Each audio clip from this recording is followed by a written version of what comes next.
Hey guys, welcome back to the Natty scene with your host AJ Morris, and this is episode number 5. So thanks very much again for tuning in, and thank you for the support on the recent episodes. Today we are joined by a double British champion in natural bodybuilding, and he is Sam Slack. So Sam, for those that don't know Sam, like I said, he's a double British champion within the NPA, so the National Physique Association, which is a natural drug-tested, lifetime drug-tested federation in the UK.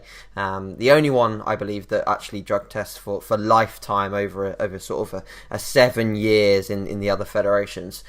But yeah, run by Michael Phillips, the NPA, and a great federation if you're looking to either start out or do like Sam does and take it to sort of middleweight and novice British champion level. So Sam, thank you very much for giving up some of your time and coming on the episode. How are you today? Thanks for having me. I'm good. I'm good. I mean, I was just telling you a little bit before about my injury, and I suppose, when you get little injuries, it kind of puts you off and you think, my training's not going to go good, and it puts you in a bit of a mood. But other than that, everything's going good. And off season at the moment, just sort of chilling at the... So, off season at the moment. I've got no goals in place at the minute in terms of like competitions or, goals in how much weight I want to put on and how much size I want to put on. I'm just kind of flexible at the minute. Yeah. I mean, I've been training for so long that I'm quite consistent in my training and even in my food, but it's still kind of can put you back sometimes because you're that flexible where there's no goals in place, and then certain things can go out the window. So you can kind of, we touched on it a bit about my binging and stuff, and I do have problems with binging, and I think that's mainly because off season there's no goals in place. You've finished a long prep, you've been dieting for a while, you've had that goal in mind to step on that stage to do what you've got to do, and when it finishes you feel lost. You're like, what do I do now? I mean, am I going to compete next year? Do you want to put size on? You just don't know what to do because your focus has been on that show. Everything you've been doing is towards that show, and when it's finished, you just don't know what to do. So I was at that stage when I competed in last year, 2016. I won the British. Yeah. And I just didn't know what to do. I was like, I need to put size on. I want to get strong. But when you want to put size on, you're like, well, what way should I do it? Should I get really quick, big? Should I do it slow? And I've always thought that, doing it slow is best, just because, you get to a certain stage where, you're 30, 40 pounds above stage weight and you think, am I even putting on muscle now? Am I just putting fat on? Yeah. So I thought, I'm going to do this as slow as possible. But I was doing it so slow that I was thinking, I'm not even in a surplus doing it this slow. It's just hard to figure out if I'm in a surplus, if I'm in a deficit, am I maintaining? Yeah. So I've always thought, let's just make sure I'm in a surplus a bit more, just to make sure. Yeah. But then 1 week you gain £2, the next week you gain £3, and the next minute you're £15 up, and you're like... questioning yourself again. Yeah, you're like, what am I doing? Yeah. So then you start dieting again, which is what I've been guilty of, and it's obviously not the way to go. It's not optimal. I don't encourage it at all, but when you've just come off of like a 25-week diet, you've been lean for a while and you're enjoying that, you're looking good, and then all of a sudden you get fat and you're enjoying the strength and the food, but you look at yourself and you're not happy with what you look like. Yeah. And you think, it was only 3 weeks ago and I was looking good. Mm-hmm. So you think, let me just get 5 pounds off quickly. Yeah. And then the thing is, it's funny, as you increase calories coming out of an off-season phase, coming out of a pre-contest phase, you actually, like, the body weight that you actually look worse than when you were at that body weight in a dieting phase. So, like, if you were on stage at 160, let's say, and at 165 coming on the way down, you look pretty good. As soon as you gain those £5 on the way out and you're like 165 on the way out, it looks completely different. Yeah, you look like 180 and you look smaller yet fatter. And it's a really horrible mind place to be in. You've not built that strength up again, and if you've lost a lot of strength, that is, some people hold their strength. I mean, you are holding your strength, and it's really I love seeing your videos and seeing how you're keeping that strength up, because that is just the mindset there, which is so good to see. Because like yourself, it's that mindset when you get to those end stages when you're on low calories and you're tired and you're beat up. Yeah. And you think, I can't lift this weight. This is crazy. Last week I lifted this and I was struggling. I'm not going to be able to do it now with like 2 pound less in weight. Yeah. But it's that mindset of telling you, you've done this before, you can do it again. And yeah, it's good to see that you're pushing it hard like you are. Yeah, for sure. And I'm sure we'll get into so some of the topics today that we're going to cover basically Sam's journey into bodybuilding, get to know Sam a little bit more, also discussing some of the things that he's experienced over the course of his competitive career as a natural bodybuilder also, and we will touch on, like we've just touched on already, some of his sort of struggles that he's been having in gaining phases and potential some take homes for you guys that just you can relate to and realize that even the best of the best do struggle in off season. It's not just like, wow, like you're this huge jacked person, which Sam is. He's ginormous and has crazy amounts of muscle mass. And there are points where Sam will question the way that he looks and not be happy with it, regardless of the fact that he's probably one of the most muscular natural bodybuilders that's on the UK scene, which is mental. So, Sam, first off, like for people to get to know you, how did you get into the sport of bodybuilding? What took you to sort of compete in your first show? Were you competitive in sport when you were younger? And what sort of age did you really sort of get into lifting weights? I'm very interested in that also. So at school, I was always competitive. Okay. I was that type of person that wanted to win everything. Yeah. I didn't like losing, and I kind of excelled in most sports. I kind of, done really well because I just pushed myself. I was really good at football. A lot of the athletic sports I was good at. Mm-hmm. So I was an active person. I loved my sports. I was very competitive. So, and I was I wasn't into training or weightlifting at a young age, to be honest. I mean, I think I picked up my first set of dumbbells when I was about 14. Okay. 14, yeah, my stepdad's dumbbells. Young. Yeah, I suppose. I mean, you hear it nowadays, people are starting at 10, 11. But that was just lifting some dumbbells, and it wasn't anything serious. It was literally those ones with the sand in, the plastic ones. Yeah. And I remember I was in my bedroom every night, and I was just doing, probably why my arms are quite big, I was literally doing like 50 reps on each arm before I was going to bed. I built it up. It was such a habit. I would do it more than I'd brush my teeth. I was like so religious with doing it. Never thought what it would come of. I never thought I just done it, just like 50 reps each arm, and it's crazy. And I wasn't big, I wasn't muscly at school. I was quite skinny because I was so active. Okay. And I think I first went into the gym when I was about 18. I think it was about 18 years old. So first steps into the gym at 18, and I thought I would be good. I thought, I'm going to be good at this. Just that cockiness or that competitiveness that I thought, I've kind of excelled at a lot of sports. I'm going to give this a go, and I'm going to get strong. Yeah. And I took to it. I enjoyed it. I was consistent with it. I'd never missed like a session. I was just always going, just because I enjoyed it. Did you go in with friends, or were you training on your own? I went with a friend. I went with one of my friends. Because it's quite obviously daunting at going. Well, I was 18, so I suppose it wasn't, but still, it was new to me. I'd never been in the gym before, and it was still quite scary. And I went with a friend, and we were just messing around on the machines, but I was getting into it, talking to people. Sure. And started growing. And my diet was weird because I didn't know nothing about nutrition. And this was 18 years old, but obviously nowadays, the youngsters are knowing a lot more. I say youngsters, I'm 30, so I feel quite old. But AJ, how old are you? 21? 21, yeah. You're so young, so I feel old. But nutrition-wise, I didn't know anything. I remember I bought my first tub of protein powder, and I was literally having like 5 servings in one go. Fuck. In a big jug. I was just scooping it in, chucking the small bar, blending it up, and then just going, I just didn't have a clue about protein or anything like that. But I was a big eater.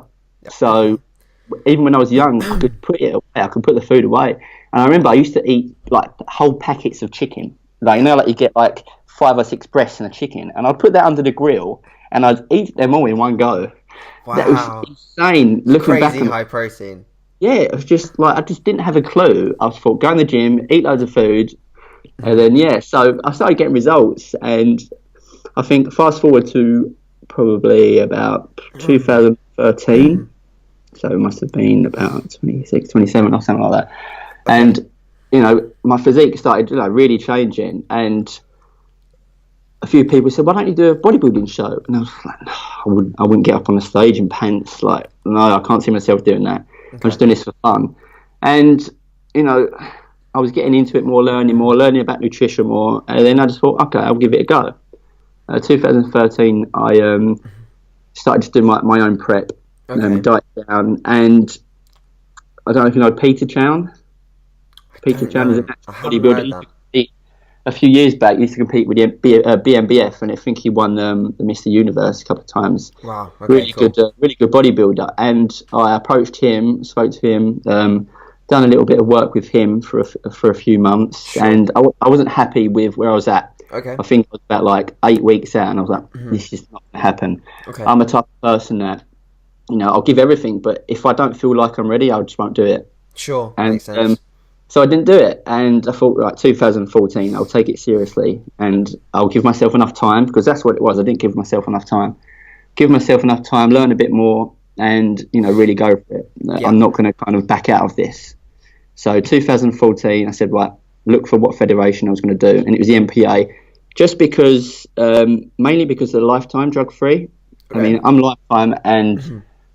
You know, there are people out there that have they've done it 10 years ago, and I thought, I want to be on the same level. I mean, you know, the BMBF's great, and UK DFBA is great, and I might compete in them federations, but at that time, my first show, I wanted to win so bad. I just wanted it to be on such a level playing field as possible. Yeah. So, and I didn't want to blame anything. I didn't want to say, oh, that was because that guy was, you know, I don't know. Yeah, but sure. Anyway, so I started prepping myself. I think I started about 26 weeks out. Okay. Started doing it myself for about 8 weeks, I think it was. And then I thought, you know what, if I want to take this serious, I want to win, I want to make sure, you know, I leave no stone unturned. Yeah. I want to get a coach. I'm going to have to get someone to help me with, you know, at the end stages and stuff like that, getting that second opinion. Absolutely. So I approached Jamie Alderton. Ah, okay, interesting. Yeah, Renee J. And I've been following him for a while. He was big in the social media and stuff, so he was massive in social media. And I thought, you know, let me see how he can help me. Yeah, and sure. So yeah, he helped me. Well, the prep was really good. You know, really enjoyed it. It's all new to me. So in terms of, I had something to work towards. You know, some real goal that kind of I knew that everything mattered. You know, every single food I ate, the training. Were you macro tracking, or were you on a meal plan at the point? It could be a meal plan to follow, and it's quite a flexible meal plan. I remember having Skittles for post-workout. Yeah, and I enjoyed it. I mean, it was hard at times, but I really enjoyed it, and I was so super focused. I mean, like for me, losing would be devastating. That's how serious I took it, and I still enjoyed it. I'm not saying that I took it that serious and where, you know, I didn't acknowledge the journey, which I did. It was great. I loved it. So anyway, going forward into the show, I won that show, the Southeast, the lightweight category, and I also won best first timer, and I won overall novice. So I took 3 trophies home, and I was just super happy. I was like, yes, brilliant. My condition was good. I was happy with my condition. It's the first time I ever got to that level of conditioning. Held a lot of muscles. I was happy. I was really happy. And then a British was six weeks later, and I thought I could still drop another 4 pounds. So I think I dropped another 4 or 5 pounds, even leaner. So I did have shredded glutes, which I was happy about. And I took the British as well. And I was like, wow, this is amazing. I'm a British champion. I was on cloud 9. It was really, really good. And Jamie, like, he was there with me all the time. He'd come to both shows. Oh, awesome. So, nice. Yeah, he was really, really, the support with Jamie was really, really good. And looking back now, his training methods and diet methods, I do differently. But it got me the result at the end of the day. So I was super kind of appreciative. And, so that was 2014. Did you expect to do that well? Did you have people in the gym saying like you're gonna crush it, like you're gonna win?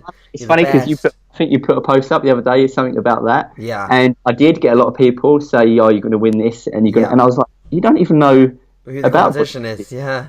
competition stage. Like, how do you know I'm going to win? You look Yeah. at me and you think you look good. I looked the best, like one of the best in the gym at the time. Sure. And sometimes that can kind of give you too much of a big head.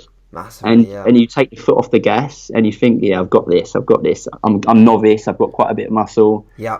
You know, but I wasn't leaving nothing to kind of chance. I was literally, everything mattered. Every rep, every gram of food. I didn't want to leave anything. No matter what anyone was saying, you don't know who's going to turn up on the day. So you have to make sure that you are in control of what you do, and you can't place, you know, anyone's kind of opinions on it. No, so absolutely. Yeah, so I did get a lot of people say, oh yeah, you're going to win, you're so big and stuff like that. I just kind of blocked it out a little bit. Yeah. And in the back of my mind, you know, I've looked at the competition, you know, I looked at previous years and I thought, novice, you know, Must they're have a good new. chance.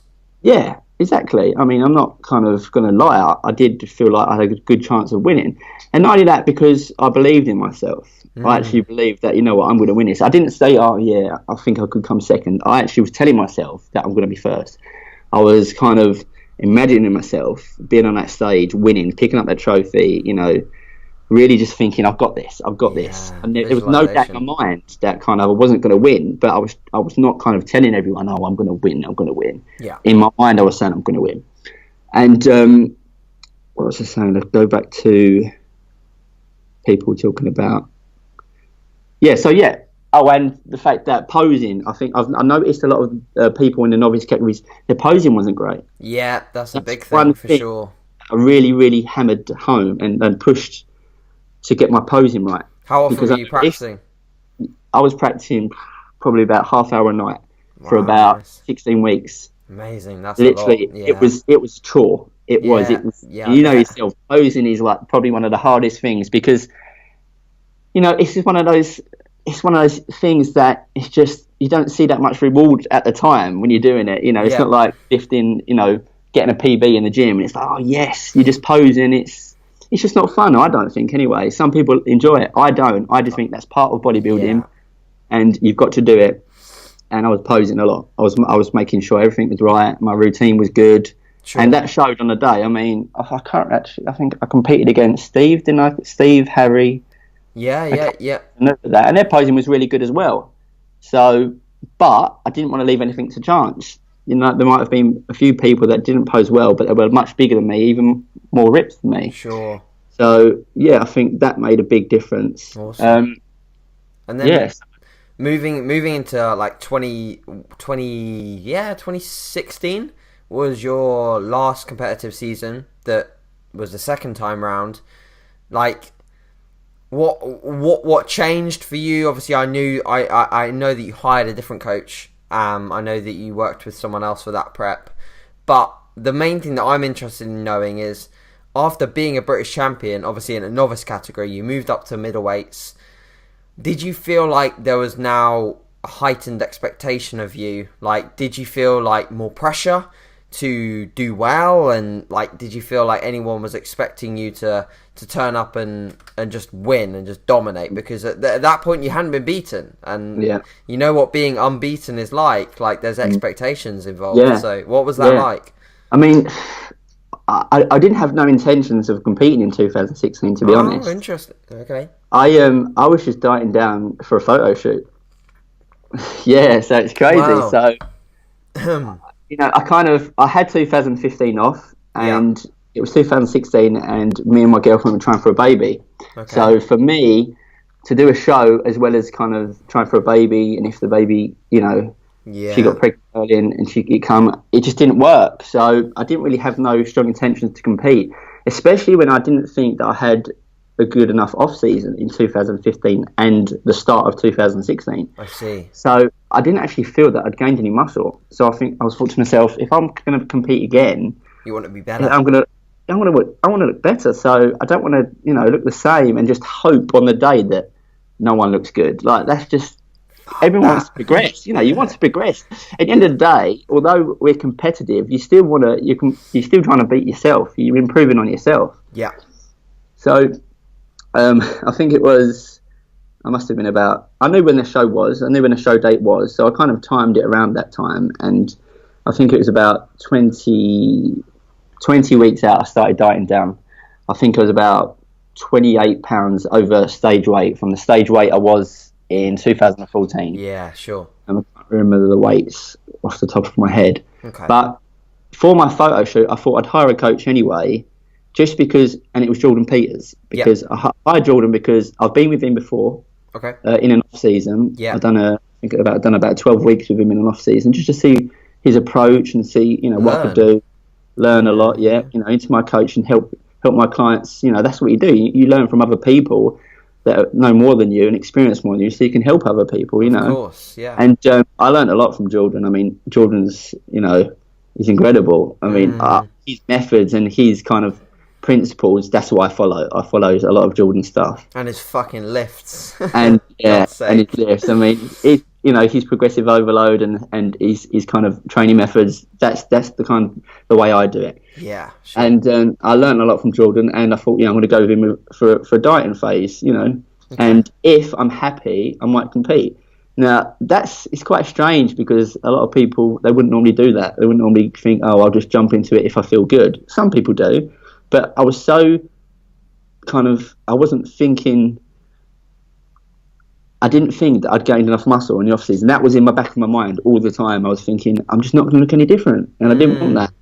So, anyway, I was getting leaner with Jordan and the time was getting closer. And I thought, you know what, I'm just going to go for it.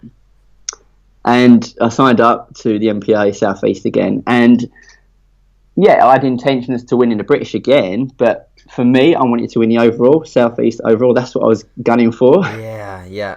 In 2014, my first show, I was pretty close. Stefan beat me. And okay. Yeah. My first show, and I was close to winning the overall then, my first show. I was Isn't he a WNBF pro now? Yeah. Stefan he was crazy shredded when I beat against him in the first time. He was like, amazing. Inside out, yeah. Yeah, definitely. And so I thought, it's the Southeast. I'm going to try and win the middleweight. So here's a step up and the overall. Yeah. And, I wasn't happy with my condition, actually, on the day. Okay. I wasn't happy at all. Did that make you a little bit underconfident? Like, when you were backstage and you saw the other competitor, like the one other competitor you were up against? It's funny because I knew that Gordon was competing. You knew I'm this other person that I do check out the competition. Yeah, so do I. I'm this person that just focuses. You do. It's just natural. I'm not going to lie. I was checking out my competition, seeing how they're doing. And I was watching Gordon's and Harry's vlogs they was doing, and I was every time I was on my step, I do my cardio. I was watching them do their stuff, and I was thinking, this is motivation for me. But if you're training hard, I want to train harder. That type of mentality. Yeah. And it was good, And I knew Gordon was in, really, really good shape. He was peeled. Yeah. And I know that I had a lot more to come off. I felt personally, anyway. I was late. Some people would turn around and say it's shredded, but I've got different standards. I mean, I've been You've been peeled. Yeah. So I kind of know what it's like. And even then, I feel like I could have gone a couple of pounds, more. There's always a couple of pounds. There are always a couple of pounds. There is. And I won that show. I beat Gordon. It was a battle. It was a really good battle. Yeah, it was awesome to watch. I think he was leaner. I'll admit that. But I had the overall package at the end of the day, and that's what the judges saw. I had more muscle mass than Gordon, and maybe had more symmetry and more shape. I don't know what the judges called, but I won that. I was happy, and I won the overall, which I was super happy about. Yeah. That was really, that was such a good moment for me. Yeah. I thought, right, the British is in 4 weeks' time, so I said to Jordan, I need to get peeled for this. I can't risk it. If I'm going up against Gordon again, now, Gordon was shredded, and I thought to myself, has he got anywhere to go? Yeah. He's only got 4 weeks to go, and I was thinking maybe I've got some room to play with here. Yeah. But you never know on a day; anything could happen. And the British came, and that was another tough battle. And I was a good 4 or 5 pounds leaner. Yes, you were. And I won that as well. So, and I got quite tearful actually on the stage. Yeah, I could see how bad you wanted that. Oh, I wanted that so bad. I can remember on a stepper, my morning cardio, because I was doing morning cardio on a stepper every day, an hour. An hour. And the level was high. The level was high. It was burning 900 calories. Fuck, that makes my life seem so much easier right now. I was doing 900 calories in the morning, and I was doing around 10,000 steps a day plus that. Shit, fuck me. That's a lot of expenditure. My food wasn't super high. No, so, no. I mean, everyone's different, but I had that weight to come off. Some people have to push, man. Have to push. I mean, when people say, "Oh, I'm dieting down, I'm on 3,000 calories and do no cardio," that's fine, but it doesn't mean that everyone should be doing it that way. At some point, they're gonna have to drop the gun as well. Like they'll have to make some sort of big adjustment and push, guarantee. And everyone starts at different stages. You might start a lot more, with a lot more body fat than others. So, you got to do what you got to do. Yeah, man, yeah. And sometimes you have to push that deep, and people might think, I might have been losing a bit of muscle, but at the end of the day, you need to get peeled, and that's the main thing. Bodybuilding, man. Yeah, of course. So I won that, and that was incredible. And I was like I said, I was a bit tearful, just because I put so much into it. It was the prep was a lot harder in 2014. A lot harder. Wow, that's interesting. Okay. Yeah, and were you doing less cardio in 2015, and was food lower? 2014, I was doing hardly any cardio. Wow, that's very intriguing. I was doing hardly any cardio. I was doing a few power walks a week. Wasn't counting my steps at all, and I would say the food was pretty similar. Different approaches. I mean, Jordan's approach was just a higher day and a low day. Rest day food was a little bit lower than training day food. Yes. And 2014, there was kind of some carb cycling. Refeeds in that diet. or refeeds as well. Yeah. Refeeds with Jamie was probably about 8 weeks out. Jordan, I didn't have a refeed until like 2 weeks out. Wow. So I really didn't made you work for that. Yeah, I didn't have no cheat meals, no refeeds for a good 20 weeks. And I didn't put a foot wrong, like not a gram out. No. I was so precise. Like I had to be because I knew that I was behind anyway. I was a bit, I had a bit extra fat to come off, and I thought, one, I have to get more peeled than I did in 2014 if I haven't gained as much muscle. Something has to be better. Like I have to improve some way. Sure.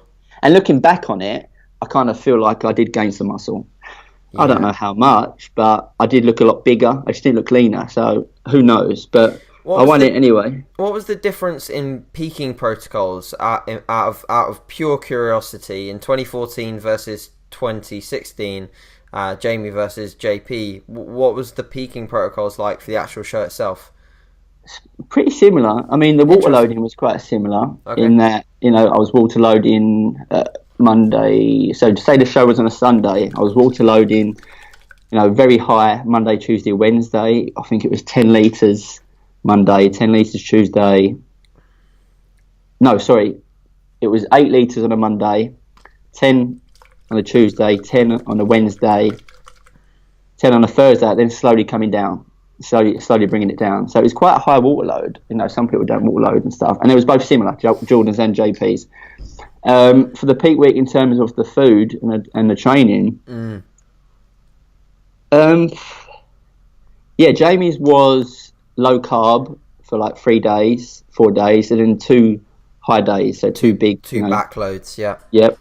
And Jordan's was really strange. Because I had a lot more fat to come off still, I didn't really have any, which was strange. I didn't really do any depletion, and I only had one carb up day, which was the day before. And I honestly think that I don't know what was best. On the day, I'm trying to think of the condition I was in. At the end of the day, it's percentage versus percentage, really, isn't it? Yeah, it's so hard to tell because you're in so different body types at that time. I was a little bit leaner when I was with Jamie, so something would have been different anyway. Yeah, agreed. And on the day, I remember on the day of 2016 show, both days, I was so flat. And that might have been because I only had one carb up day. And I remember texting Jordan saying, "Look, I look terrible. Like, what's going on?" And for one, I sent him pictures and he said, "Well, for one, you're in the worst lighting ever. Get in a better lighting." I was like, okay. So I got in a better lighting, and he said, right, go eat a Subway, I think it was. I know it was a burger and chips with 2 muffins on the first show. On show day, and I was like, oh my god. And And I was like getting all my family together. Come on, let's go. I've got to go get a burger and chips. I think burger and chips, 2 muffins, and I was like in heaven. I've got the pictures on my phone, and I was like, it was crazy. And I was like, you don't feel guilty because your coach is telling you to do it. And I think a lot of people would probably think, oh no, but this is the day of my show, and I don't want anything to mess up. But I trusted Jordan 100%. You know, if I'm hiring a coach, I'll do what he says. Like, I'm not going to kind of deviate at all, no matter what I think and feel, because if something does go wrong, you know, I'm not going to say I can blame Jordan if I stuck to him and it didn't happen, but you don't want to blame yourself in that way. And it did fill me out a bit, and it made a big difference. And then the British in 2016 with Jordan, I had a Subway, and that was crazy as well. That was on the day. So, but it was all it wasn't planned. Yeah. So it's like, take pictures on a day, see how you feel. You need some sodium. You need, and that's what Jordan's good for. That was Jordan's really good on the day, both shows, because I'm kind of, not OCD, but I was like, I wanted it to be perfect. Yeah, sure. Like, you have to be at the ready. Like, if I'm going to text you, you need to text me back, because if something goes wrong, you know, I need it right. No, yeah. And he was there. He was there. You know, all through the day, kind of texting me. You know, do this, do that. This much water, awesome. And it's good. It's really good. Cool. So, moving a little bit backwards for one sort of last question before we move on to what your plans are moving forward. I'm very interested to know when you felt like the majority of your muscle mass was gained. Now, obviously, you've discussed the idea of between your 2 actual shows that you did, you don't feel like you made much progress, which would kind of make sense to people who are educated, because we'll know that as you advance, your ability to build lean muscle mass disintegrates quite worryingly. And as a natural athlete especially, you know, you may be looking at a pound or a couple of pounds on the scale, and obviously being lean helps that, or being leaner helps that. But when do you feel like, I know you said you're a big eater, and you're really shoveling down super high protein, lots of calories when you were younger. When do you feel like you really laid down the tissue that you have now, coming from like a guy that was a skinnier guy when you started out? When do you feel like that process was, and what would your recommendation be to that skinnier 18, 19-year-old out there that wants to get as big and as jacked as you? Besides eating like an entire packet of chicken breasts. I think you know what I'm going to say. Yeah, I probably do. And it's probably because, you know, it just makes sense. I think I definitely gained most of my muscle at the start. Yeah. So when I first started lifting, you know, and I wouldn't say at the very start, because that's when I just didn't have a clue. Uneducated. Yeah, uneducated. So maybe a couple of years in, when I was getting the right amount of protein in, I was progressing with my lifts. And that's when I really started to see results. And looking back at some of my pictures, maybe like five years ago, I feel like, wow, I was just as big then. Still big, yeah. So it's crazy. Like, you do make progress, but it's very slow now as you get older. Yeah. So yeah, I packed a lot of my tissue on at the start, and it's weird because you're quite naive at the start. When you are that big, you think you're going to be double the size in like 5 years time. Yeah. If I'm this big now, in 5 years I'm going to be, you know, double this. Yeah, man. And then you realise, hang on a minute, you look quite similar. So yeah, it's at the start, and I think maybe it's just all new stimulus, and you know, that's that time where you're primed for it, and it's new to you, and yeah, I don't think. Obviously, you can make big improvements if you're not consistent and you're not eating well and you're training, and then all of a sudden you're kind of consistent, you're eating well, you're progressing your lifts, you're going to see big changes there if you didn't do that much before. Of course. But I've been quite regularly consistent for quite some time. Yeah. So I've never seen no big jumps. I've never gone from, wow, I look so big now. It's always been like small changes, and I'm progressing. I've seen it through the years, but it's never like a certain period of time where all of a sudden I've changed something up and I've blown up, because there's no special kind of training methods. You know, it's just consistent hard work for long periods of time, you know, progressively eating, progressively training, and then that's when you start seeing it. And it's kind of like that overnight success where, you know, in 10 years time you look and see, wow, you know, that's big changes, but you don't see that You don't see that like in a year. No way. You get some people, really turn it on and really start to put everything in place. And there are some years where you have better years than others, but you will never see kind of like major changes, in short spaces of time. I think people want that. People want to go to this special coach and go, yeah, you're going to put like 8 pounds of muscle on me. I've not really seen it. There are freaks out there that can do that for whatever reason. But...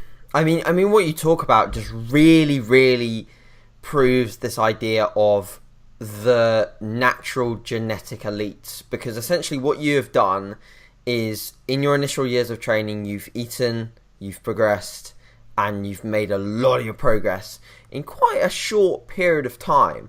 Then it's like you've gone up the gear shift in your natural ability to build a physique. You've gone from 1, 2, 3, 4, 5, 6, and now you're like in 6 trying to find 7th gear, which like really doesn't come. Like, you don't get 7th gear, you're just stuck in 6th, and you're not making the progress that you were going as you were going up the gears. Because that's what it's like as a natural athlete. You progress to like very close to your genetic ceiling at some point, and then from there it's like tick tick tick tick tick, like it is, but I will never progressing. But I will never kind of say to myself, I'm not going to put that. I'll never do that because never hit the peak. No, I've never. When I hear that a lot, that's you've reached your genetic potential and stuff. That doesn't come into my head. Yeah, I always feel like I'm going to be a lot bigger. Yes. Because to me, I feel young, and then when I say I'm 30, I think, wow. But then you've got to look at there's some Jeff Alberts. Yeah, exactly. Yeah. I mean, the limit there. You can keep going, and there are little tweaks you can do to improve. But you can still always improve, I believe, and every little bit counts. Every little bit counts, and there's no need to kind of make excuses to yourself and think, this is as far as I can go. For youngsters, that feel that they've hit their genetic potential and then they decide to get on steroids. That's kind of just lack of belief in themselves, because there's nothing wrong with doing that if they choose to do that, but the natural genetic potential, it goes a lot further than what people think, I believe. Yeah, they just want that short-term gratification, and they want the results that they got initially again and again and again and again. And patience is so much more rewarding, right? When you put on like 2 pounds of scale weight and that shows on the fucking stage, you'll see it and you'll be like, wow, that was productive, and I've gained like 2 pounds of legitimate stage weight. That's progress. That's really cool, right? It shows, because you do get a lot of people come to you and say, I want to look your size, but they've only been training a year, and I think I've been training for 10 years. Yeah. And I still don't even think I'm big. I mean, I look at the big guys and I think I'm not big. I'm small. Everyone's got their levels, but it is that consistency and that patience, and it's that long-term kind of goal. If you want to improve and you want to get that size, you've got to be realistic, and it's going to take a lot longer. And if you're willing to accept that, then you can put more effort into kind of being consistent, and it will show for it. Absolutely. Agreed. So, final question to round things up, because I think people will be stepping. Yes. No, it's been amazing, mate. You speak really, really well, and I'm sure that listeners have really thoroughly enjoyed this episode. But they will be stepping off the Stairmaster soon and probably finishing up their cardio, or they'll have cooked all their chicken breast by now. Yeah. So, mate, final rapid fire question is: what is the long-term goal realistically for you as a natural bodybuilder? Is there any specific titles that you do want to take, and is there any sort of long-term plan of becoming a professional, and how do you think you'd potentially go about doing that? That's a good question, because I've been thinking about that for a while, actually. I mean, when I first got into bodybuilding, that was the goal was to kind of be a pro, be a world champion, do everything I can.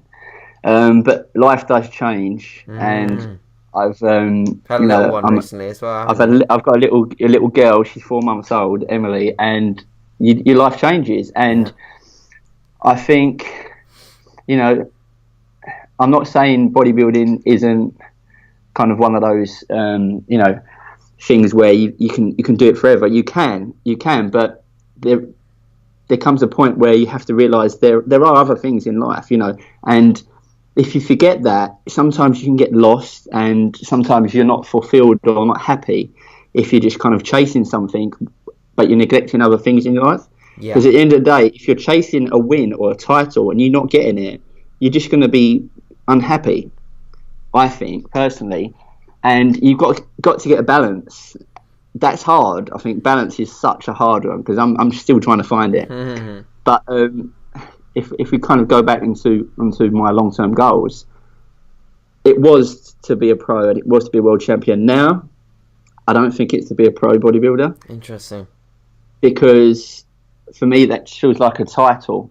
And sometimes I don't feel any different being a two-time champion in that sometimes I brush over my achievements. Sometimes I think, it's nothing. It's only two-time British champion. It sounds good, but I always beat myself up and I always want more. But if I was to become a pro, I don't feel any different, and it just doesn't feel like a strong enough goal for me now. It's like that fulfillment versus achievement thing, isn't it? Exactly. Being a world champion, that's different. I could see myself being a world champion, and that is a kind of a goal of mine, but I've got no plans at the minute. So I'm actually invited to do the world, I think it's the UIBBN. Yeah, okay, yep. I'm invited to do that because I won the British in 2016. Okay. So I can do that next year if I want. Epic. But I don't know yet. I don't know. Mm-hmm.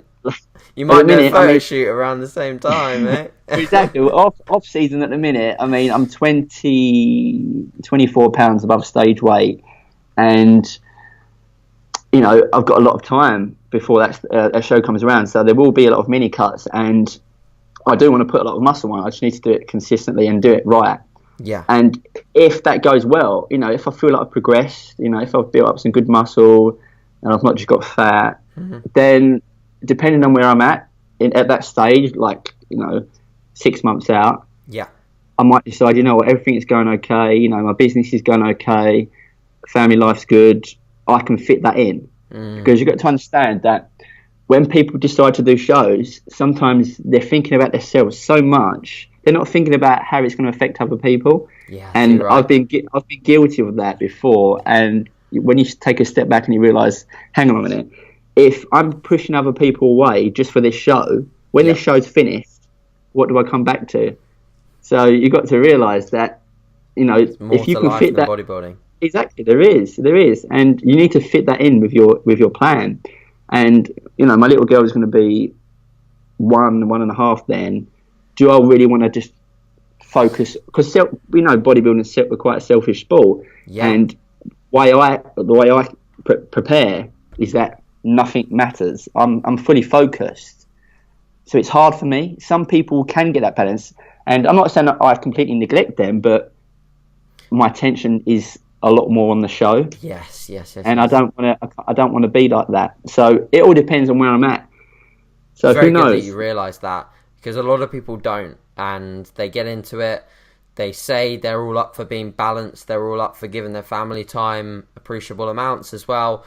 They get into it. They realise that it's very, very difficult to come in from a session or come in from your hours of cardio and still be the same person that you were when you were having plenty of calories, not doing any cardio, and not in a deficit. Especially when you don't know what it takes. If it's your first show, until you do it, it's a crazy strain. You know what it's like. You feel like you've got to be okay. You can turn around and say, "Yeah, I'll be okay. I'll just be a little bit hungry." It's a lot more to it than that. It's the psychological part of it can really affect you, and you just never know what you're going to be like. Yeah. And when you've got a family around you, it's tough. Sure.